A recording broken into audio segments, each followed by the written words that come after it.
হরফ 12টি। কয়টি? তামিজের হরফ 12টি।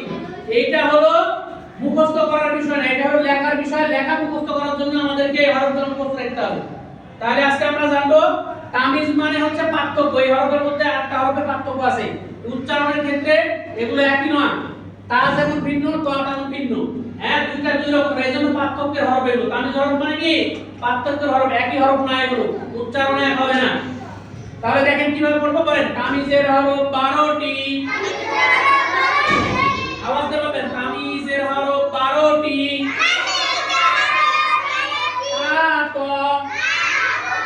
তা ত জাল গ জাল জ ঝা জিম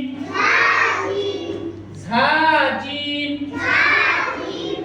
সদ সিন সদ সিন হা হা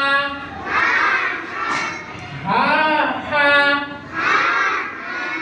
কফ কাফ। এগুলো সুন্দর করে মুখস্থ করতে হবে এবং খাতায় সুন্দর করে লিখতে পারতে হবে। পরীক্ষায় বলা হবে যে আপনারা কি করেন, তামিজের হরফ 12টি লেখেন, তখন এইভাবে সিরিয়াল অনুযায়ী সবাইকে লিখতে হবে। এগুলো মুখস্থ করতে হবে লেখার জন্য।